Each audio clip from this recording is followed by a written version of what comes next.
and I'll be discussing about an innovative topic in spine care, that is percutaneous facet cyst rupture. Let's talk about a real life example. Imagine an 85-year-old female coming to your clinic having multiple comorbidities, who was navigating her life through compensated LCS symptoms for a long time, and now suddenly develops acute radicular pain due to a facet cyst. This is a scenario that all of us encounter in our practices. So, what will you do? Let's talk options. Will you do a conservative management for this patient, or will you go for surgeries? If surgeries, what surgery? Decompression alone or decompression and fusion? And via which approach or which technique? Usually the conservative methods fall short in patients coming with howling pain. So the only option that we are left with is surgeries. There are multiple studies which gives us option of decompression alone or decompression with fusion with equal accuracies. So there is a controversy in management. No matter what, our ultimate goal is to relieve the patient of acute compressive symptoms of radiculopathy by a facet cyst. Thus, our aim is to eliminate the facet cyst.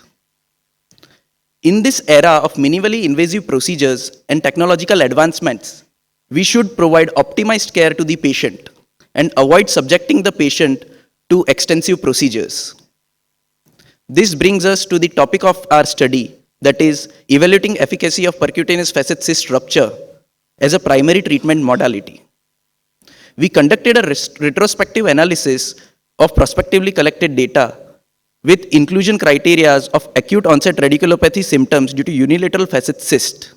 And we thoughtfully excluded those patients who had chronic symptoms, lumbar spine surgeries, and other active spinal pathologies. We conducted the study over a decade from 2014 to 2020 or 2024, and 55 patients underwent PFCR at a single center. The patients were followed at 3, 6, 12 months post-procedure and annually thereafter with a cutoff of 2 years. There were 2 techniques employed. First was transfacetal and the other was translaminar. First of all, a local anesthesia was given, then the facet was accessed with a 22 gauge spinal needle. Dye was injected in the facet to distend the facet and outline the margins. Then a root block was given with perineural access, which was confirmed with the dye. All this was done under the CT scan guidance. Ultimately, saline was injected in the facet until there was a give-way feeling, which would clinically tell us that the facet cyst has ruptured. This was again confirmed by the leakage of the dye in the epidural space. Let's talk about the results. The results were no short than promising. 90.9% of the patients experienced significant pain relief immediately after the procedures. Other 6 patients had partial pain relief.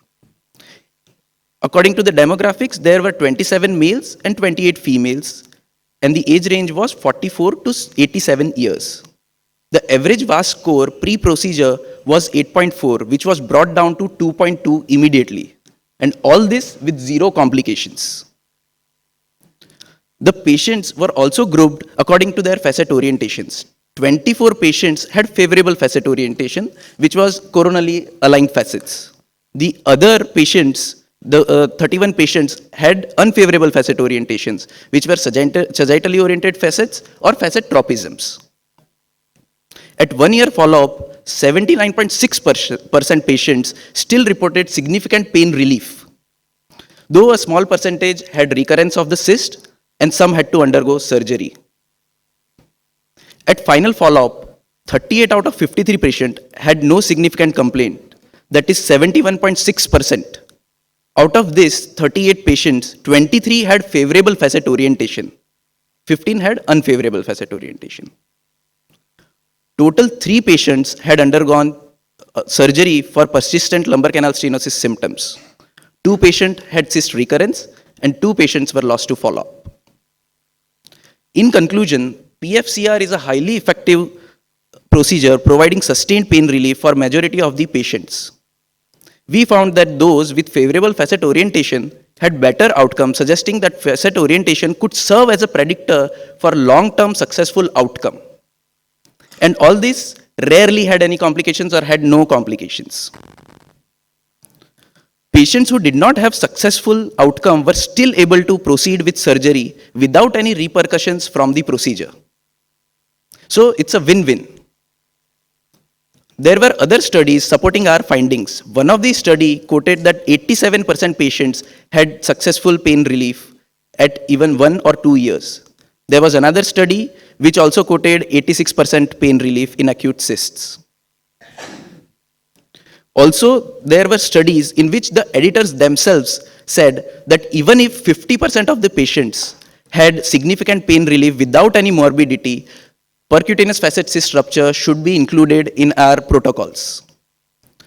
Another example of this study also quoting that it should be included as a first line of treatment without any complications. So to wrap up, PFCR is an excellent tool treating acute symptomatic facet cysts, especially in chronic compensated patients. It serves as a viable alternative in patients who are unwilling to undergo surgery or those who cannot undergo surgery due to comorbidities. It can also work as a time-buying procedure in whom the surgery cannot be performed immediately because of their social reasons or medical reasons. Thus, percutaneous facet cyst rupture should be included as a primary treatment modality in our protocols, and we should provide the patient with all the optimized care that we can. Thank you.